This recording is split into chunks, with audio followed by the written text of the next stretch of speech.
Hi, I'm Davey and this is my journey to Ironman Australia.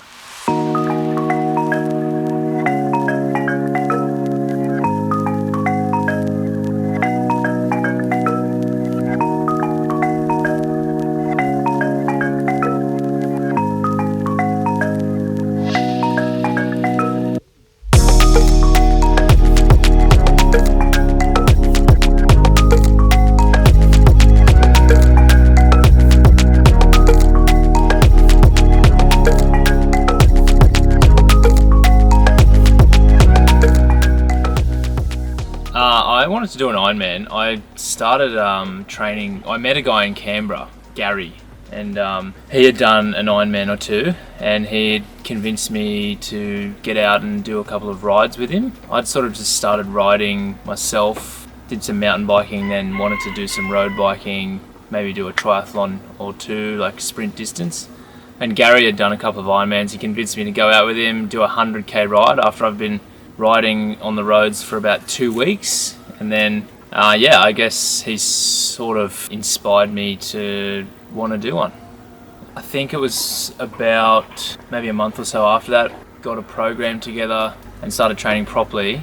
Yeah, from probably halfway through middle to end of 2019 for the 2020 Ironman Australia. First training program me and my mates followed. I dragged a couple of guys in to this whole thing with me. The first thing we followed was a program off Ironman.com, and that was pretty good. We used that for a long time. Initial struggles probably focused a lot around the time it takes to do the training. I'd done running before. I knew that was going to be quite hard. I hadn't done much biking, getting your head around the bike, things that goes wrong with the bike, and then swimming, like getting into a semi-decent technical swimming pattern is pretty hard. That was probably the hardest things initially, the swimming and the biking, just very foreign to me. I enjoyed most about training, spending time with the couple of guys who I brought into the journey with me, Marty and Aaron. We just would go out for hours and have fun together. That was the best part of it all. We just spent heaps of time together and it was just great. That was probably the best part initially, and then when you start seeing more results and stuff as well, that's obviously really good and it spurs you on. Probably those two things. In terms of setbacks and injuries, obviously setbacks is an easy one to talk about in terms of COVID and floods and things. We built up to the 2020 race. That got cancelled because of COVID. Then they rescheduled it to the September of 2020. That got cancelled. Because of COVID, they had May 2021, and then that was cancelled because of COVID. And then September 2021 was full guns blazing. Everyone thought it was going to be fine, and it was.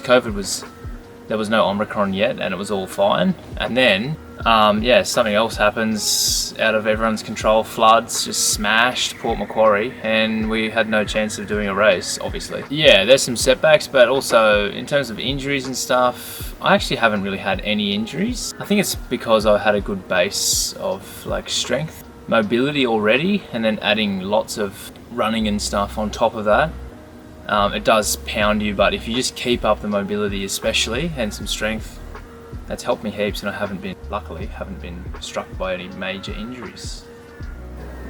Coming back from the cancellations and postponements and stuff was really tough. The first time, wasn't obviously, or it was bad. It wasn't the worst, and then I think the one that hit hardest was actually the floods one. So there was the three of us who started together. Aaron pulled the pin after maybe 2 postponements because of COVID. He just couldn't see it happening in the next year or two, and that was just enough for him. Completely fine. And then Marty ended up, we built up so hard to the one for the floods. We ended up doing our last big weekend together. We actually did a little training camp together in Canberra. We did a 170k ride, 28k run on trails. It was tough, and we were fully ready. After that one got postponed, he it hit me hard as well, because we were so ready. That was the one we built up to most, and I just thought I'd just stick it out. Marty had some other things he sort of wanted to do, and that's completely fine as well. Like, we're still obviously great mates, and doing an Ironman together would have been awesome. But yeah, I'm just lucky that I sort of stayed in it, I guess, and have made it this far. And yeah, I'll be thinking of those boys when I'm doing it on the weekend, 100%. And it'll be great to finish it for the three of us, not just for me, but yeah. Yeah, I think the biggest thing with managing time management in Ironman training is, for me, just doing stuff early in the morning. Everyone's got to work and do all that sort of stuff. Luckily, I don't use my body when I work, just my brain. Unlike Marty, that was one of Marty's big things. He's on building sites and stuff. So yeah, my workload in terms of my body was only sort of when I was training. And I just time managed training by, like I said, getting it done early in the morning. Here is the beautiful 2010 Trek Equinox. Got this bike for $530, very cheap if anyone doesn't know the price of bikes. And I've done a lot of work to it to get it to a point where I feel comfortable to do an Ironman on it. I have good faith in this bike. It's not the lightest bike, definitely not the lightest bike. It's probably not the fastest bike, anything like that, but I got into it to have a bit of fun. I didn't want to spend heaps of money. You can spend 10 grand on a bike. And yeah, this is what I've turned it into. So I've replaced the handlebars to make it sort of more modern. Got a nice water bottle in the front for that on-course nutrition. Replaced some components through the top tube there. Got a new saddle. This is quite sort of triathlon specific. When you lean forward on the bike, you want your sit bones to be pretty much sitting on these. I've actually replaced the brakes. I've replaced the chain and the cassette. The big chain rings and the pedals and stuff are all still the same as how I bought it. The wheels, these are actually really good wheels. They're off another bike that I have that I bought subsequent to this bike. Good tyres as well, Vittoria. So yeah, I've just done a lot of little things that have all added up to quite a lot on this bike. Yeah, it was my first bike, as I said. Did rides up triathlon bikes usually don't go through like the Royal National Park, I suppose, or really hilly terrain. And here I was with Marty and Aaron grinding out extremely steep hills, doing stuff a lot harder than I should have been. But yeah, we were just sort of doing what we could, just jumping in the deep end really and just having a crack. And I think that taught us a lot. We didn't have a perfect plan or some perfect program from the start. We didn't really know heaps. We just sort of jumped into it and learned stuff along the way and had fun together, and that was pretty much it. So this bike's been a big part of all that and the whole journey towards the Ironman. So yeah, going into the race, I'm pretty excited. I don't really have too many expectations on myself. I have times I want to hit, but if I don't hit those, it doesn't really mean too much. As long as I can get it done and enjoy doing it, that's the main thing. Hopefully learn some stuff along the way. People say, they have this saying about Ironmans, it's the longest conversation with yourself you'll ever have. Yeah, I feel pretty good. Like, I'm not expecting to do it easily, obviously. I'm not expecting to be out of reach. I think I can complete it. So yeah, I'm just sort of hopeful, I guess you'd say, of having a performance or like doing the best I can, really. Yeah.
How'd you go?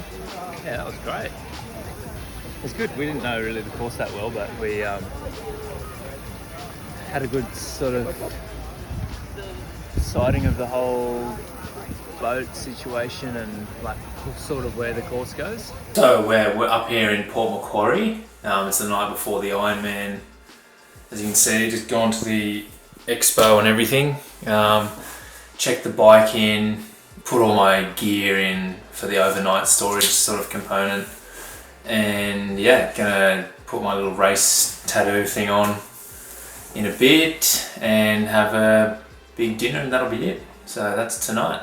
Yeah, I feel good now, you know, in terms of getting to the weekend with all the COVID around. Yeah, it's been a bit stressful getting here COVID free, trying to sort of bunker down for the week, and then now we're here.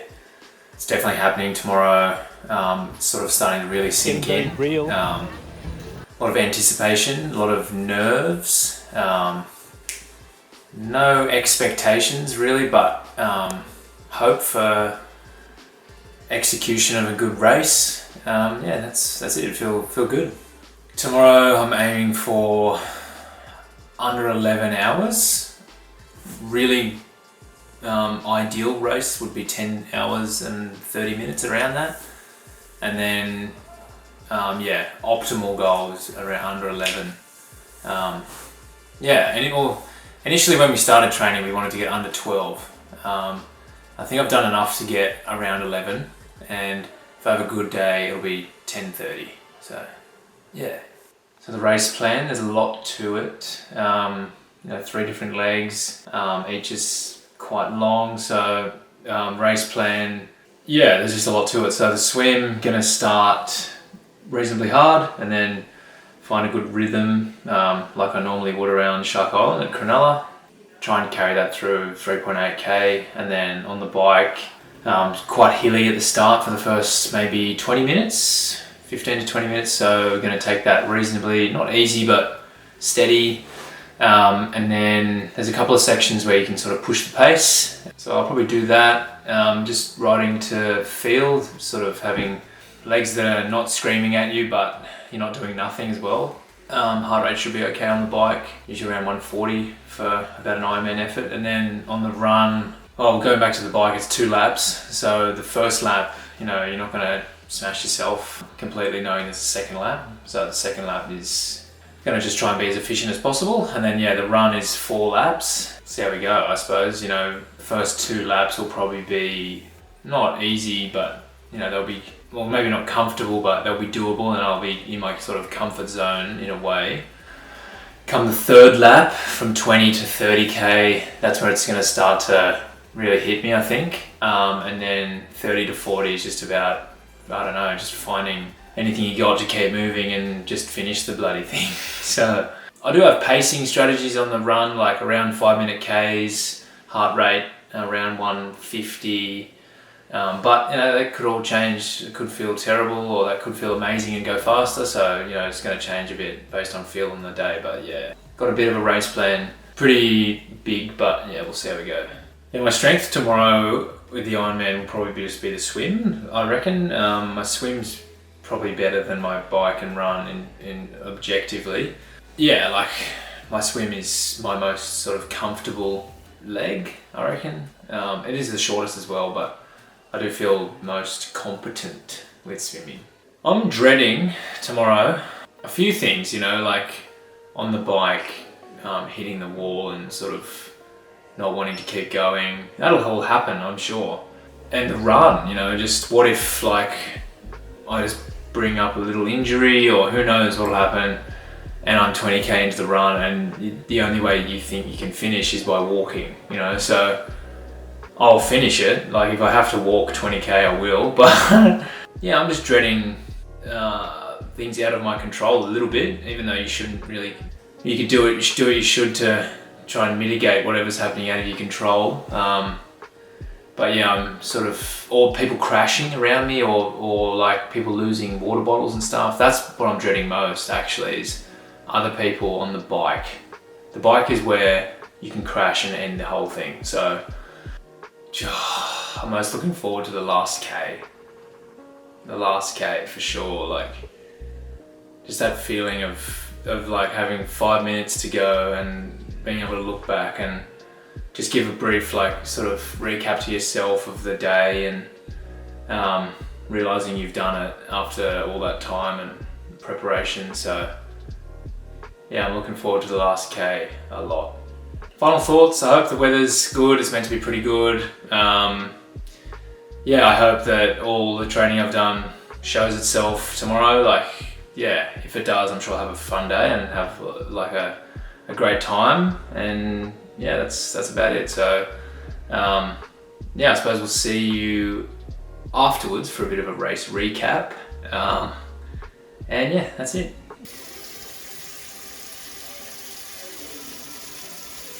This is it. If I don't do it now, I look like an idiot with a bloody fake tattoo on my arm.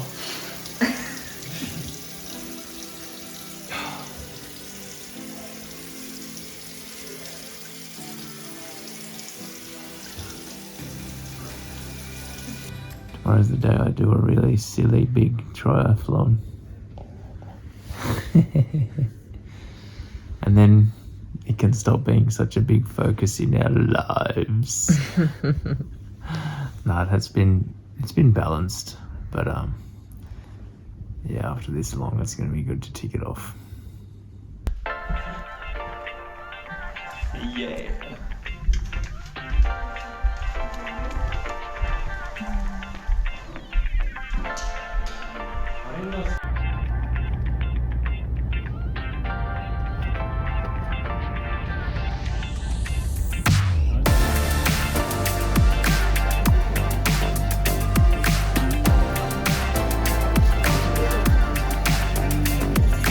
Morning of the race? Morning of the race, we're here. I'm just about to get changed, get into my tri-suit. Just seen Bogo off. Great morning, have a look. And yeah, just starting to get really nervous. That's it. I think they've stolen the sign for the Ironman brand. Yeah, good, how are you?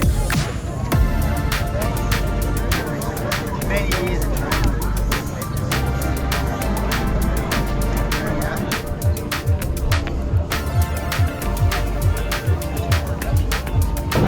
Bobby, thanks for the training, mate. So I'll let you know how my run goes, Bobby. Yes. Bobby has high hopes for my run.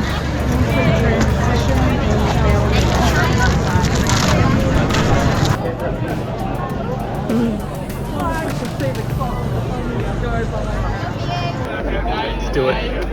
Finally. Yeah, there were some big nerves starting the swim, lining up for it. Felt like the moment was finally happening. And there we go, off into the water.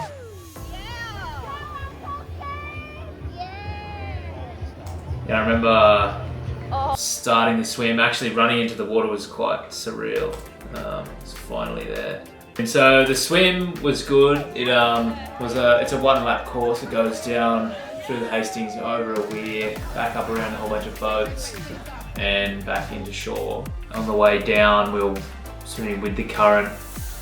So I think initially we're going at like 55 seconds per 100 or something ridiculous like that. And then on the way back, it was obviously into the current, so that made it a little bit tougher. And it was also interesting, the difference in the water temperature between the river and then going across the weir. It had a weird sort of smell about it. I don't know, it smelled like sort of old dust. I don't know, it was weird. But anyway, I remember coming out of the weir and feeling fresh once I got in the river water again, which sounds pretty weird to say, but yeah, no, the swim went well. I had to dodge a few boats on the way out, but it was all good through transition.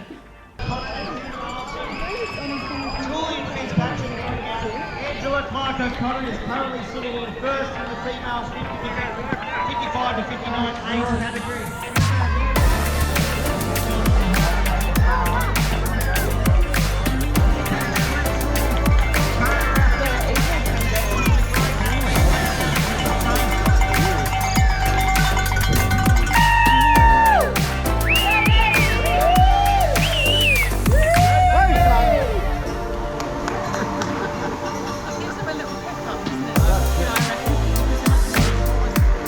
Yeah, so on the bike, just literally where this video is taken is where the special needs spot was, and I didn't know that. I was obviously distracted by seeing everyone there, and anyway, I missed my special needs, which had pretty much all my nutrition in it for the bike second lap, which was a couple of bottles of like electrolyte stuff, carbs, and anyway, there was really good on-course nutrition, so I ended up just going with that for the second lap of the bike, and I think it worked really well. Like, I didn't have any issues in terms of energy or anything like that. So yeah, missed my special needs, but the on-course nutrition was great.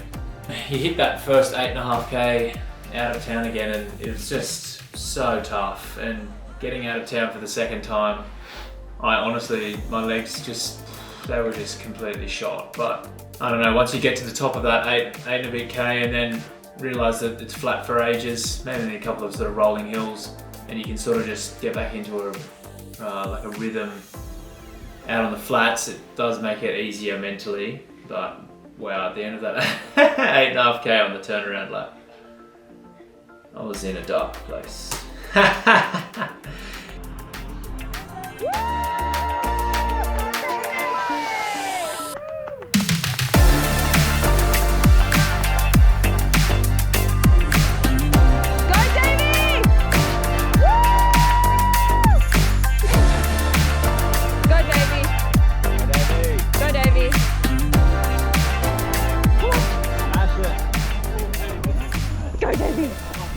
I'm running with.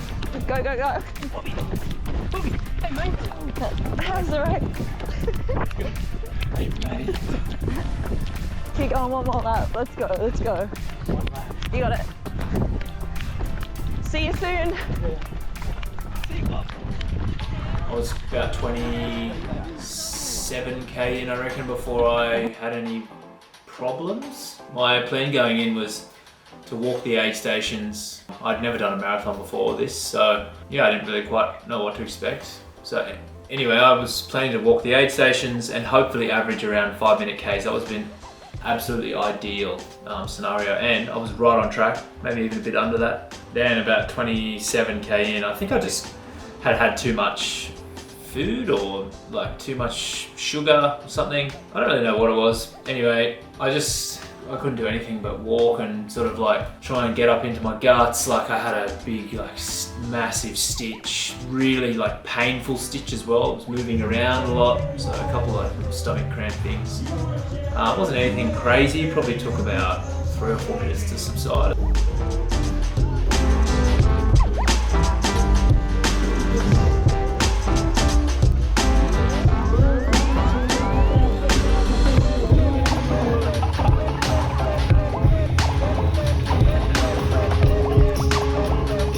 So the story with Marty on the day was, I was in the worst point of the whole race. I was, 33k into the run, massive dead spot for me. I saw a guy off in the distance waving his arms around with long hair in a Storm jersey, and I didn't know what to think. I thought I honestly might have been hallucinating because I didn't have any idea that he was going to come up.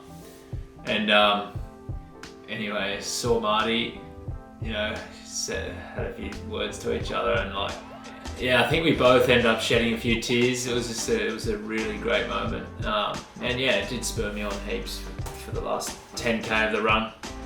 Yeah, the last couple of k were also really tough, but then you get to a k, 500 meters to go, just keeps getting closer and closer. You keep just turning your legs over, and eventually you get to the finish line. And it was crazy. Honestly, great feeling getting over that finish line. You sort of know what to do. There was so much build up to this, like over the last few years, and yeah, it was just very surreal to finish it finally.